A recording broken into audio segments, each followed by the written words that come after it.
हाय बच्चों, good evening to all of you. आप सभी बच्चों का एक बार फिर से हमारे इस चैनल पर हार्दिक स्वागत है।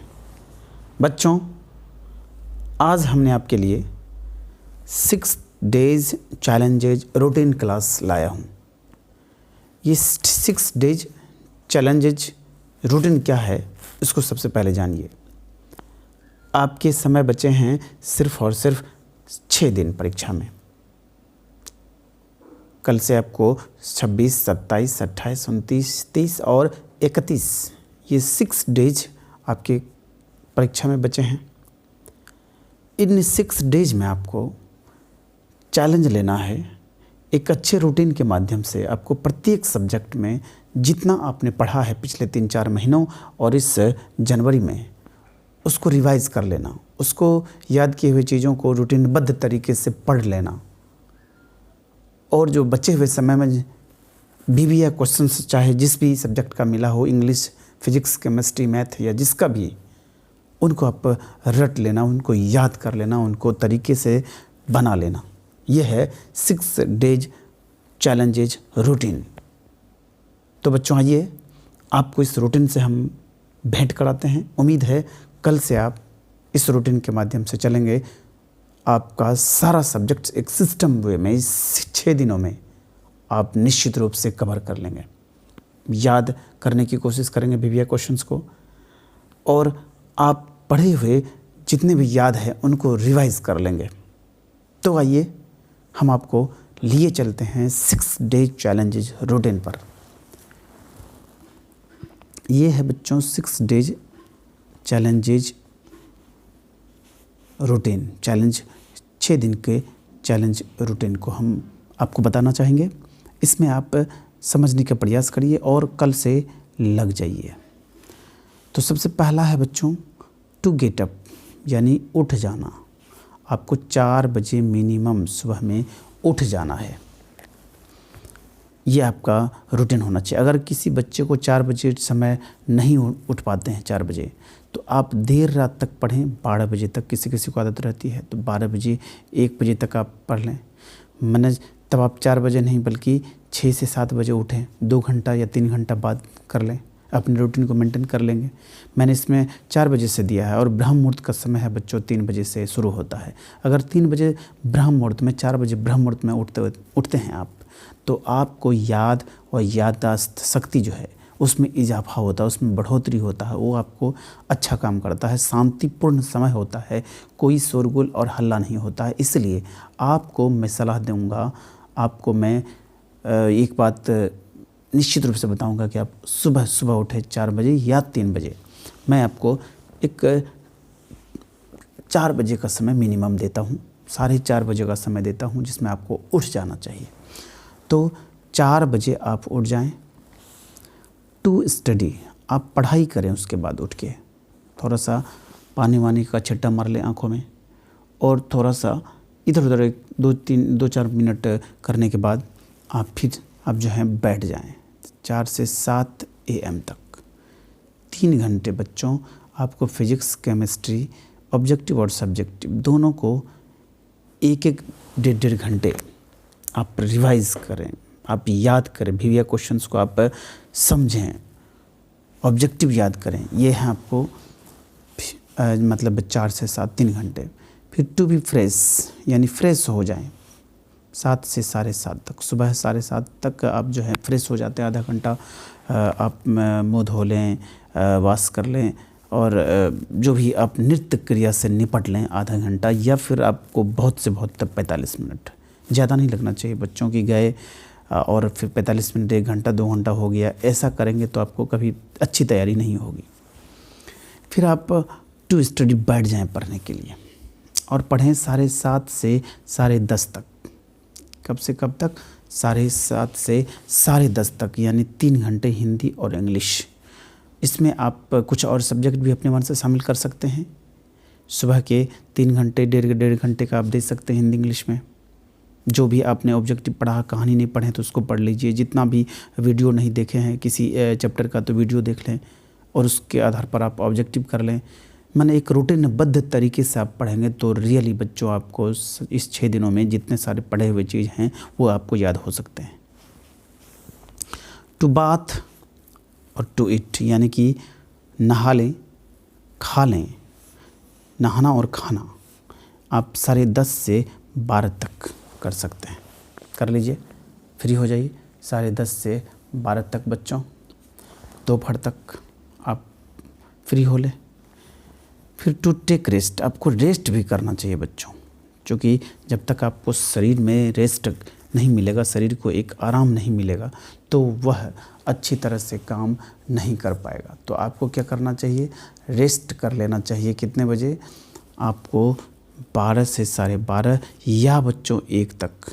रेस्ट में आप या तो हल्की नींद ले लें, रूटीनबद्ध तरीके से लेंगे, फिर 2 घंटा 3 घंटा आप नहीं सोएंगे। एक जो है रेस्ट के माध्यम से शरीर को एक आराम देने के लिए आप काम करेंगे। ऐसा नहीं कि आप उसको सोने के लिए देंगे। आप अलार्म लगा लेंगे या फिर घर में जो उपस्थित सदस्य होंगे उनको बोल देंगे कि मुझे पढ़ना है, तैयारी करना है। तो और खाएं तो कम खाएं।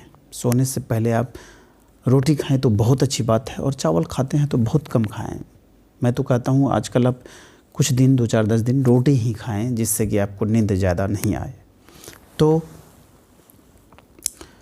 12 से 12:30 तक यहाँ स्टडी आप 12:30 तक या 1 तक आप आराम कर लें, इधर उधर टहल लें, इधर उधर घूम लें।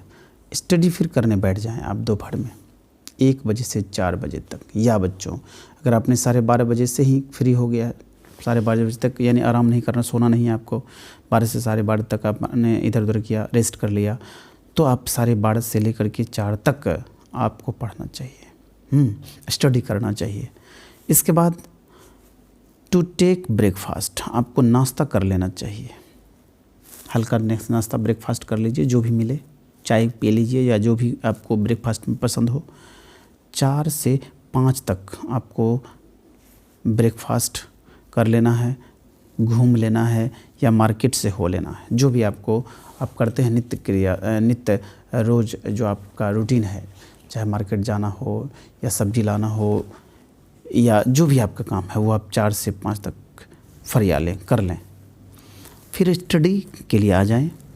स्टडी के लिए 5 से 10 PM तक आप पढ़ें, यानी 5 घंटे। इसमें बच्चों लगातार नहीं करना है, लगातार नहीं पढ़ना है, लगातार काम नहीं करना है। तो उसमें क्या कैसे पढ़ना है वो पहले बात बताते हैं। उसके बाद हिंदी, इसमें इंग्लिश, फिजिक्स, केमिस्ट्री, कुछ भी याद करने वाली चीज़ें जो सुबह में आपने याद किया, दोपहर में याद किया, उसको लिख कर याद करेंगे। बच्चों यहाँ पर दोपहर का जो समय होगा 1 से 4, इसमें आपको हम, अगर आप मैथ रखे हैं तो मैथ्स पढ़ लीजिए, अगर आप बायोलॉजी रखे हैं तो बायो पढ़ लीजिए, या फिर कॉमर्स रखे हैं तो कॉमर्स पढ़ लीजिए। ठीक है बच्चों, बनाने वाला चीज़ जो है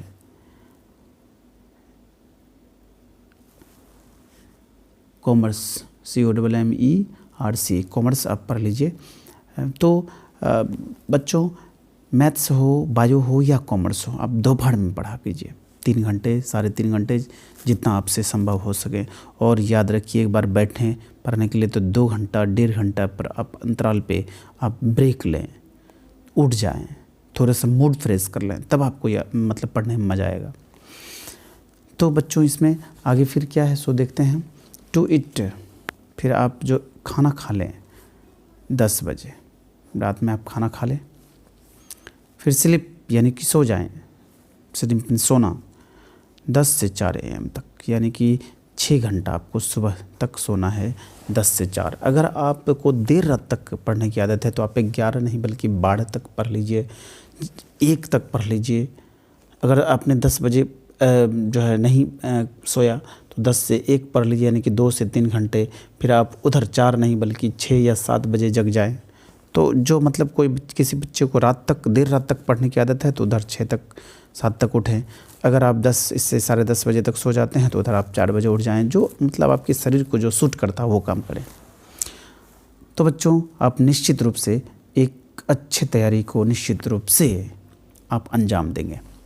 आइए नोट में पढ़ाई के क्रम में प्रत्येक 2 घंटे पर ब्रेक लें या फ्रेश हो जाएं। प्रत्येक 2-2 घंटे पे आपको बच्चों 1.5 घंटा 2 घंटा पर आपको तैयार मतलब फ्रेश हो लेना है, नहीं तो पढ़ने में फिर मज़ा नहीं आएगा, आपको पढ़ाई का जो है वो मज़ा नहीं ले पाएंगे।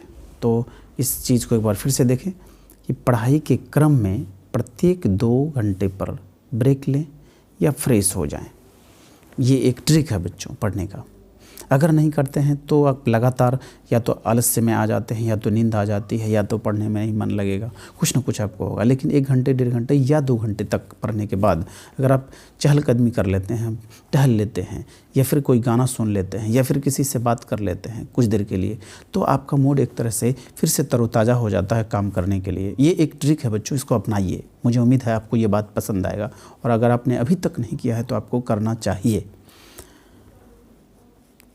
उसके बाद है मन, दूसरा नोट में है मन ऊब जाने पर। यदि आपका मन ऊब जाता है तो थोड़ी देर घूम लें या कोई पसंदीदा गाना सुन लें। अगर घूम लेते हैं और पसंदीदा गाना सुन लेते हैं तो आपका मन जो है मूड फ्रेश हो जाता है, आपको एक अच्छा पढ़ने का मन बन जाता है। और अगर उससे भी नहीं होता तो कोई मोटिवेशनल सॉन्ग या कोई स्पीच अवश्य सुन लें, इससे आपका मन ताज़ा हो जाएगा, इससे रिफ़्रेश हो जाएंगे, इससे आपका पढ़ने में मन लगेगा बच्चों। मन उब जाता है तो थोड़ी देर घूम लेने के बाद या पसंदीदा गाना सुन लेने के बाद या कोई मोटिवेशनल सॉन्ग या स्पीच सुनने के बाद आपका एक तरह से मन फिर से तरोताज़ा होता है पढ़ने के लिए, और तब आपको एक अच्छी पढ़ाई होती है। अच्छी पढ़ाई आपको करने में मज़ा आएगा और मज़ा आता भी है बच्चों। इस पर मैं आपको एक छोटी सी आपको कहानी सुनाना चाहूँगा कि रामू और श्यामू 2 लेबर थे, किसी कंपनी में काम कर रहे थे। रामू पिछले 6 महीने से काम कर रहे थे, जबकि श्यामू सिर्फ 15 से 20 दिन 1 महीना आया हुआ। तो कंपनी वाले ने उनको 15 की जगह 30,000 तनख्वाह देने लगा। रामू वही 6 महीना साल भर पहले जो 15,000 में कर रहा था, उसी 15,000 में उससे काम ले रहा था कंपनी। जबकि श्यामू से काम लेने के बाद देखने के बाद उसको 30,000 यानी डबल जो है उनको तनख्वाह कर दिया गया। तो रामू को बड़ा ख़राब लगा ये बात। जाके उन्होंने डायरेक्टर से, बॉस से पूछा कि बॉस, आपने श्यामू को इतना जल्दी 1 महीना के अंदर आपने प्रमोशन दे दिया और उसको 15 के बजाय 30,000 रुपया देने लगा, क्यों, क्या कारण है? तो बॉस ने कहा, श्यामू के काम करने का तरीका वो अलग है, वो डबल काम कर लेता, जबकि तुम डबल नहीं कर पाते हो, तुम उससे आधा काम करते हो, इसलिए उसको डबल पैसा मिलता है। तो रामू ने श्यामू से पूछा कि तुम करते हो कैसे, काम तुम्हारा डबल कैसे होता है? तो रामू ने, पता है बच्चों क्या कहा? रामू ने कहा, मैं प्रत्येक मतलब लकड़ी काटने के बाद, यानी लकड़ी काटने का काम था इन लोगों का, प्रत्येक लकड़ी काटने के बाद मैं अपने कुल्हाड़ी में धार कर लेता हूँ, उसको तेज कर लेता हूँ, जिससे क्या होता है कि उसका लकड़ी बहुत तेज़ी से कट जाता है। तो बच्चों, जब तक आप अपने पढ़ाई में किसी भी मैटर में अपने आप को तरोताज़ा नहीं करेंगे, दिमाग कैसे ग्रास्प करेगा किसी चीज़ को, कैसे मतलब अपनाएगा? रामू ने भी इस ट्रिक को सीखा और प्रत्येक काम करने पर, प्रत्येक लकड़ी काटने पर अपनी कुल्हाड़ी को तेज कर लेता था, धार कर लेता था, जिससे क्या हुआ, फिर से वह भी श्यामू की तरह काम करने लगा और उसका भी वेतन बढ़ गया। तो बच्चों, हर चीज़ में यही अप्लाई कीजिए कि हम कुछ भी करें तो वह टुकड़ों में करें, लगातार करने का कोशिश नहीं करें, जिससे कि मन ऊब जाए।